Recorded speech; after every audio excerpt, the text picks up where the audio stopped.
আমার আব্বা আমাকে খবর দেয় যে আমাদের মোড়ের উপরে একটা ছেলে মারা গেছে মর্মান্তিকভাবে বালির ট্রাকের সাথে। তো ঘটনাস্থলে এসে দেখি আমার বন্ধু সরকারি কলেজ ছাত্র দলের সাবেক যুগ্ম সম্পাদক নাহিদুল ইসলাম রূপল ও বালির ট্রাকের পিছনের চাকা এবং মাথার উপর দিয়ে বুকের উপর দিয়ে উঠে গেছে। লাশ দেখার মতো অবস্থা নেই। ঘটনাস্থল তো এখানে তো দেখতেই পাচ্ছ হেলমেট পরা ছিল, ওর মাথায় হেলমেট পর্যন্ত ঘুরে গেছে।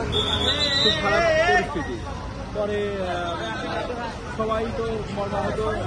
ঘটনাস্থলে কথা বলার ভাষা নেই। ছাত্র দলের সাবেক যুগ্ম সম্পাদক কুষ্টিয়া সরকারি কলেজ শাখা। রায়নি বটতলাতে সড়ক দুর্ঘটনায় অকাল মৃত্যু। তার অকাল মৃত্যু আমাদের পূরণ করার মতো নাই।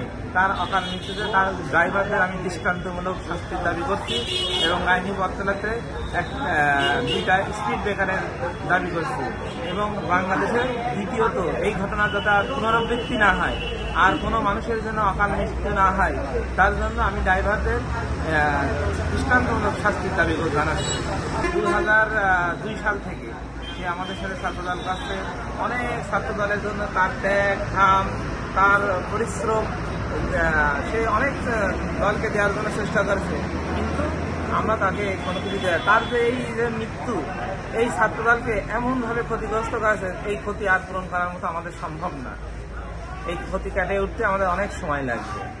এরকম যোগ্য, মেধাবী, সৎ, নির্ভীক একটা নেতা পাওয়ার জন্য আমাদের অনেক সময় লেগে যাবে।